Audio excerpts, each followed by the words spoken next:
তো আসসালামু আলাইকুম। আমি আহ, আমি বড় শেয়ার মার্কেট নিয়ে কিছু বলতে এসেছি। সো আমি প্রথমে আপনাদের সাথে ইন্ডেক্স নিয়ে কিছুক্ষণ কথা বলবো। সো ইন্ডেক্সের পরে সেক্টর নিয়ে কথা বলবো।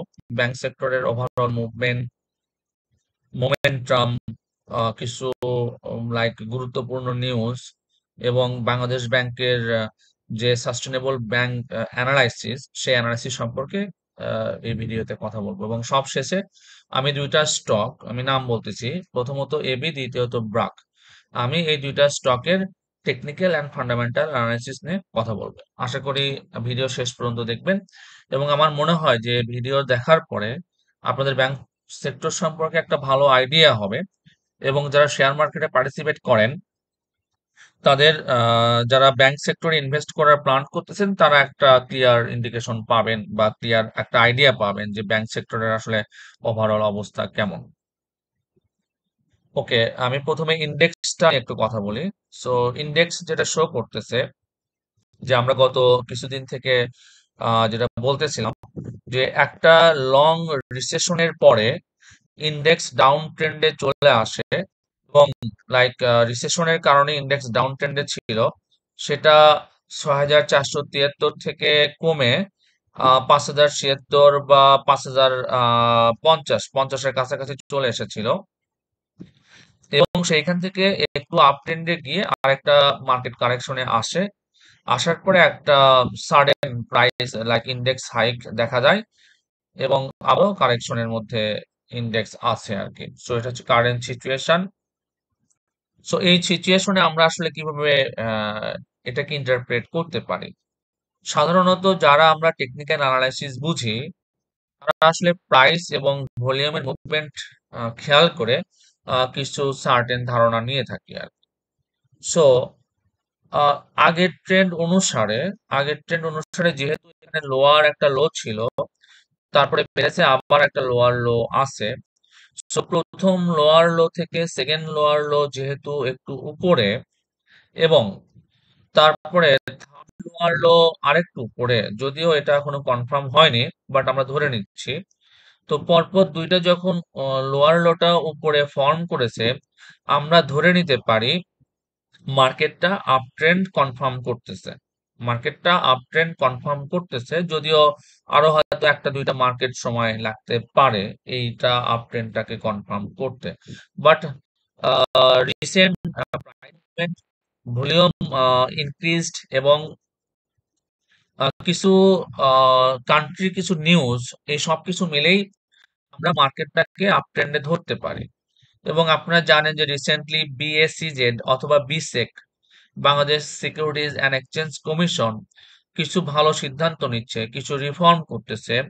সো যদিও রিফর্মের কারণে মার্কেটটা একটু ভলাটাইল, বাট আমার মনে হয় অতি শীঘ্রই মার্কেট একটা ভালো ডিরেকশনে আসবে, বিকজ অনেক কিছু চেঞ্জ হচ্ছে, কিছু ভালো নিউজ আসতেছে। ইভেন আমাদের প্রধান উপদেষ্টাও উনি শেয়ার মার্কেট নিয়ে কথা বলতেছে। সো ওভারঅল আমরা একটা পজিটিভ ইন্ডিকেশনের দিকে হয়তো যাচ্ছি, বা পজিটিভ মুভমেন্টের দিকে হয়তো যাচ্ছি এই শেয়ার মার্কেটটা, সেটা আমরা আপাতত অ্যাজুম করতে পারি। এবং মার্কেট একবার পজিটিভ ট্রেন্ডে কতদিন পর্যন্ত পজিটিভ ট্রেন্ডে থাকতে পারে? আমরা লাস্ট যে ট্রেন্ডটা খেয়াল করেছিলাম, এটা মার্কেট ছিল ৩,৫০০ বা ৩,৬০০-র মতো, একদম লোয়েস্টে ছিল। সেইখান থেকে মার্কেটটা আপ ট্রেন্ড শুরু করেছিল এবং লাইক ১৯শে মার্চ ২০২০ থেকে এখানে যদি আমরা খেয়াল করি ১২ই অক্টোবর ২০২১, তার মানে মোটামুটি মার্কেট ১.৫ বছর বা ১৮ মাসের মতো আপ ট্রেন্ডে ছিল, যদিও মাঝখানে কিছু কারেকশন অথবা কিছুদিন ডাউন ট্রেন্ডে ছিল। সো আমি ইন্ডেক্স নিয়ে ২০১৭কে আগেই অ্যানালাইসিস করেছি, সেটা আপনারা আগে আমার পূর্বের ভিডিওতে দেখতে পারবেন যে আসলে ২০০৭-এর তত্ত্বাবধায়ক সরকার এবং ২০২৪-এর অন্তর্বর্তী সরকার কিভাবে এটাকে আমরা কোরিলেট করতে পারি, সেই ভিডিওগুলো আমার আমার আগে আসছে, দেখতে পারবেন। বাট ইন্ডেক্স যদিও লাস্টের দিনের মার্কেট একটু ভলিউম কম ছিল, বিকজ অনেক কিছু নিয়ে এখনো সার্টেন না। কিছু বড় বড় ইনভেস্টরের লাইক বিওআইডি ব্লক করে দেওয়া হয়েছে, ব্যাংক অ্যাকাউন্ট ব্লক করে দেওয়া হয়েছে। সো সবকিছু মিলেই মার্কেট একটু ভলাটাইলের মধ্যে, লাইক ভলাটাইল। কিন্তু আমার মনে হয় যে যেহেতু পরপর 2 দিন মার্কেট গ্রিন সিগন্যাল বা গ্রিন ছিল, সো আমরা কত পয়েন্ট বাড়বে এটা আসলে বলা মুশকিল। আমরা আশা করতে পারি, অ্যাজিউম করতে পারি যে মার্কেট আপ ট্রেন্ডে যাবে। এটা ইন্ডেক্স নিয়ে কথাবার্তা। এরপরে আমি ব্যাংক সেক্টরটা নিয়ে কথা বলবো। ব্যাংক সেক্টরের কি অবস্থা? ব্যাংক সেক্টরে প্রথমে যে শেয়ারটা আসে সেটা এবি ব্যাংক। এবি ব্যাংক, এটা আমি 1 ইয়ারের একটা ট্রেন্ড দেখাচ্ছি এখানে। এবি ব্যাংক লাইক 9 টাকা বা 10 টাকার ভিতরে অনেকদিন থেকে ফ্লোরে ছিল। তারপরে ফ্লোর উঠে দেওয়ার পরে সাডেনলি প্রাইস হাইক হয় এবং 13 টাকা পর্যন্ত এটা ইনক্রিজ করে। তারপরে যথারীতি ডাউন ট্রেন্ডে চলে আসে এবং এটা 60 টাকার কাছাকাছি ছিল, 6.5 7 টাকার কাছাকাছি ছিল। কিন্তু রিসেন্টলি শেয়ারটা পরপর হল্টেড হওয়া শুরু করে। প্রায় 6 থেকে 7 দিনের মতো পরপর শেয়ারটা হল্টেড ছিল এবং 12.5 টাকা পর্যন্ত প্রাইস উঠেছিল আর কি। 12 টাকা বা 12.5 টাকা পর্যন্ত প্রাইস উঠেছিল, মানে এটা 8 টাকা থেকে 12 টাকা, মানে 50%-এর মতো ইনক্রিজ হয়ে গেছে আর কি এই রিসেন্ট কিছু ভালো নিউজের কারণে। বাট ইনক্রিজ হওয়ার পরেও এ কিন্তু এখনো গত 1 বছরের যে টপ ছিল প্রাইস 13 টাকা সামথিং, এটাকে এখনো ক্লোজ করেনি। বাট লাস্ট ফিউ ডেজ এটা আসলে খুব লাইক 50%-এর মতো প্রাইস ইনক্রিজ করেছে। এটা গেল এবি ব্যাংক। আমি এরপরে ডিটেল আসবো এবি ব্যাংকের। আল আরাফা ব্যাংক, এই 23-24 টাকার মধ্যে প্রাইস ছিল এবং সে জায়গায় আছে। এটা আসলে বলতে গেলে গত 1 বছরের লাইক প্রাইস একটা নির্দিষ্ট জায়গায় ধরে রেখেছে, এটা খুব একটা মুভমেন্ট করেনি। ব্যাংক এশিয়াও 20 টাকা 19 টাকা, এটা আসলে ব্যাংক এশিয়াও খুব একটা মুভমেন্ট করেনি, একটা সার্টেন জায়গায় প্রাইসটাকে ধরে রেখেছে। ব্র্যাক ব্যাংক, যেটা মার্কেটে এই মুহূর্তে সবচেয়ে বেশি লাইক হাই ভলিউমে বিক্রি হচ্ছে এবং এটা 31 টাকা বা 32 টাকা ফ্লোরে ছিল, এবং ফ্লোর উঠে দেওয়ার পরে প্রাইস একটু বাড়ে এবং এটা 40 টাকার কাছাকাছি আসে। তারপরে একটু ডাউন ট্রেন্ডে ছিল, কিন্তু রিসেন্টলি এই কিছু পজিটিভ নিউজের কারণে এবং ব্যাংক সেক্টরে যে একটা মুভমেন্ট, লাইক মোমেন্টাম এসেছিল, সেই মোমেন্টামে এটা 37 টাকা থেকে উঠে 55 টাকা পর্যন্ত মুভ করে। এটা ভালো মুভ ছিল, মোটামুটি 30%-এর মতো একটা মুভমেন্ট এটা দেখা যাচ্ছে। সিটি ব্যাংক, এটা 18 থেকে 20 টাকার মধ্যে ছিল এবং রিসেন্টলি এটা প্রাইস বেড়ে এটা 23 টাকায় চলে এসেছে। ঢাকা ব্যাংকটা আসলে এটা 9 টাকায় ছিল এবং এটা রিসেন্টলি বেড়ে 14 টাকায় উঠেছিল এবং একটু কারেকশনে আছে। ডাচ বাংলা ব্যাংক আসলে এটা ফ্লোরে ছিল মোটামুটি 60 টাকার কাছাকাছি এবং এটা স্টিল ফ্লোরের নিচে আছে, প্রাইস খুব বেশি বাড়েনি। ইবিএল, এটা আসলে ফ্লোরের নিচে আছে, প্রাইস খুব বেশি বাড়েনি।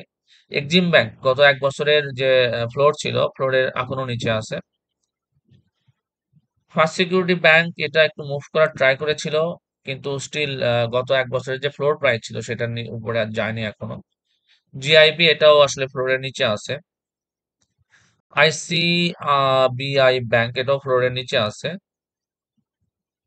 আইএফএসসি, এটাও ফ্লোরের নিচে আছে, ফ্লোর ছিল 11 টাকা, এটা এখন প্রাইস 10 টাকা, সো ফ্লোরের নিচে। ইসলামী ব্যাংকটা ফ্লোর অনেক নিচে ছিল, রিসেন্টলি এটা প্রাইস হাইক হয়েছে, কিছুটা প্রাইস বেড়েছে। কিন্তু ইন্টারনাল কিছু প্রবলেমের কারণে স্টিল এই ব্যাংকটা আসলে লাইক কিছুটা কনফিউশনে আছে, বাট হয়তো খুব তাড়াতাড়ি সব কনফিউশন দূর হয়ে যাবে। যমুনা ব্যাংক এখনো ফ্লোরের নিচে আছে এবং এটা কমে 17 টাকায় প্রাইস এসেছিল। প্রাইস কমে 17 টাকায় গিয়েছিল, এখন এটা 21 টাকা। মার্কেন্টাইল ব্যাংক প্রাইস কমে 9 টাকায় গিয়েছিল, তারপরে 13 টাকা উঠেছিল এবং প্রাইস কমে এখন 11 টাকা 20 পয়সা। মিডল্যান্ড ব্যাংকটা আসলে এই ব্যাংকটা লাস্ট 3-4 মান্থের বেস্ট পারফর্মার ব্যাংক। প্রাইস বাড়তেছে, এটা 12 টাকা ছিল, 12 টাকা থেকে বেড়ে 16 টাকা, তারপরে কমে 14 টাকা এবং তারপরে থেকে বাড়া শুরু করছে এবং লাস্টের দিন এটা 26 টাকা ছিল। মানে এই ব্যাংকটা ভালো করতেছে। কম্পারেটিভলি যদি আমরা সাস্টেনেবল গ্রোথ দেখি, তাহলে এই ব্যাংকটা আমরা সাস্টেনেবল গ্রোথ দেখতেছি মার্কেটে, price growth. Mutual trust bank, এটা ফ্লোরে ছিল 14 টাকা, বাট প্রাইস এখন 13 টাকা, ফ্লোরের নিচে আছে। সো এনবিএল, এটা রিসেন্টলি কিছুটা প্রাইস হাইক হয়েছে। এনসিসি কিছুটা প্রাইস হাইক হয়েছে। এনআরবিসি, এনআরবি ব্যাংক, এটাও 9 টাকা ছিল, তারপরে 14 টাকা উঠেছে, এখন 13 টাকা আছে। সো এইটা এভাবে আসলে ব্যাংক সেক্টর মুভ করতেছে। তো যদি ওভারঅল মুভমেন্ট দেখা হয়, সাউথ ইস্ট ব্যাংক 9 টাকা 50 পয়সা থেকে 12 টাকা, ইউসিবি এই ব্যাংকটা আসলে ভালো করতেছে বা বাড়তেছে রিসেন্টলি, 9 টাকা থেকে 14 টাকা 50 পয়সা। উত্তরা ব্যাংক 20 টাকা ছিল, 30 টাকা আছে প্রাইস। এটা আসলে টোটাল ওভারঅল ব্যাংকিং সেক্টর সম্পর্কে কিছু বললাম আর কি। তো সব ব্যাংক আসলে বাড়েনি, কিছু সিলেক্টিভ ব্যাংক যেমন এবি ব্যাংক, ব্রাক ব্যাংক, ইসলামী ব্যাংক, ঢাকা ব্যাংক, মানে কিছু সিলেক্টেড ব্যাংকের প্রাইস মোটামুটি 30% থেকে 50% পর্যন্ত ইনক্রিজ করেছে। বিকজ লাইক কিছু পজিটিভ নিউজ আছে, ইপিএস বেড়েছে, অনেকেই ভাবতেছে ব্যাংক সেক্টর ভালো করবে। এবং রিসেন্টলি আসলে যেটা আমি খেয়াল করতেছি, ব্যাংক সেক্টরের ভলিউম এই জাস্ট 1 মাস আগেও এটা ফিফথ অথবা সিক্সথ হাইস্টে থাকতো আর কি। সো টপে থাকতো ফার্মাসিউটিক্যাল, তারপর অন্যান্য সেক্টর থাকতো, কিন্তু লাস্ট 1 উইক আমি খেয়াল করতেছি ব্যাংক সেক্টরের volume, like total market volume বা sale volume, like trade volume অনেক বেশি, এবং এটা টপ ওয়ানে থাকতেছে।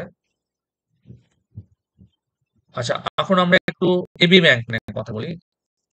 এটা যদি আমরা চার্ট খেয়াল করি, এটা কমে 6 টাকা 50 পয়সা পর্যন্ত নেমেছিল। এবং এইখানে দেখেন, দেখা যায় যে আসলে এইদিকে ট্রেড ভলিউম খুব কম ছিল, কিন্তু লাস্ট ফিউ ডেজ, লাইক এখানে 1 2 3 4 5 6 7, পরপর 7 ডেজ শেয়ারটা বায়ারেলে ছিল, মানে ডান সাইডে হল্টেড ছিল। এবং শেয়ারটার প্রাইস 7 টাকা থেকে বেড়ে এক টানে এটা 12 টাকা পর্যন্ত ওঠে, মানে 5 টাকা। সো হিউজ গেইন, অ্যাকচুয়ালি এটা একটা হিউজ লাইক গেইন বলা যায়। অনেকে এখানে ভালো প্রফিট করেছে। তারপরে একটু কারেকশন ছিল আবার, এবং শেয়ারটার প্রাইস আসলে ফিক্স করার চেষ্টা করতেছে। তো তারপরেও সেটা, এইখানে আমরা 1 বছরের ভিতরে দেখতে পারি শেয়ারটার প্রাইস 13 টাকা 80 পয়সা পর্যন্ত উঠেছিল, সেটাকে এখনো ক্রস করেনি। আর আমরা যদি 2-3 বছরের অ্যাভারেজ দেখি, মানে 2017-র দিকে বা 18-র দিকে দেখি, 2017 সালের 27শে নভেম্বর শেয়ারটার প্রাইস ছিল 24 টাকা। সো তারপরে আসলে শেয়ারটার প্রাইস ডিক্রিজ করে। সো সেক্ষেত্রে বলা যেতে পারে যে স্টিল সম্ভাবনা আছে, কিন্তু হয়তো সময় লাগতে পারে, বা মানে যেহেতু লাইক মার্কেট একটা মোমেন্টাম আসতেছে। আর ফান্ডামেন্টালি আমি খেয়াল করেছিলাম যে শেয়ারটা 18 19 20-এর দিকে এটার ইপিএস একটু কম ছিল, অর্থাৎ ওই সময় 18 19 20 21 22 এই 4টা বছর শেয়ারটার ইপিএস একটু কম ছিল, কিন্তু লাস্ট 2 ইয়ার্স আমি ইপিএস এর একটা পজিটিভ গ্রোথ খেয়াল করেছি। এবং যারা ম্যানেজমেন্টে আছে তারাও এই শেয়ার, লাইক তারাও আন্তরিক, লাইক ব্যাংকটাকে ভালো করানোর জন্য, ব্যাংকটাকে সাস্টেইন করানোর জন্য তারা আন্তরিক। সো এটা সিচুয়েশন, বাট কি হবে না হবে এটা আসলে শেয়ার করে কেউ বলতে পারে না, বাট এটা আসলে ওভারঅল সিচুয়েশন। আর এরপর আমি ব্র্যাক ব্যাংক নিয়ে একটু কথা বলতে চাই। ব্র্যাক ব্যাংকটা আসলে এটা 14 থেকে 19 পর্যন্ত একটা পজিটিভ ট্রেন্ডে ছিল, মানে প্রাইস বাড়তে ছিল। এবং সেই সময় এটা 10 টাকা থেকে, শেয়ারটার প্রাইস 10 টাকা থেকে 67 টাকা পর্যন্ত উঠেছিল, এখন একটু চার্ট। বাট তারপরে শেয়ারটার প্রাইস অ্যাডজাস্টমেন্টে আসে, এবং অ্যাডজাস্টমেন্ট হওয়ার পরে 2020-এর ফ্লোর প্রাইস ছিল 25 টাকা। আর এবারের ফ্লোর প্রাইস ছিল আসলে 32 টাকা, কিন্তু ফ্লোর যদি তুলে দেওয়া হয়, তারপর থেকে শেয়ারটা আপট্রেন্ডে আসে, এবং লাস্ট ফিউ ডেজ শেয়ারটার একটা হিউজ গ্রোথ হয়, এবং শেয়ারটা 55 টাকা টাচ করে একটু কারেকশনে আসে। সো ভলিউম খুবই ভালো। সো এটা একটা গুড ইন্ডিকেশন। সো যেহেতু ভিডিও বড় হয়ে যাচ্ছে, আমি পরবর্তী ভিডিওতে আর একটু ডিটেল বলবো। সো আপাতত এই পর্যন্তই। যদি কোনো কমেন্ট থাকে বা কোনো কিছু জিজ্ঞাসা থাকে আমাকে জানাবেন, আমি ডিটেল এক্সপ্লেন করার চেষ্টা করবো ইনশাল্লাহ। ধন্যবাদ সবাইকে। কথা হবে অন্য কোনো ভিডিও।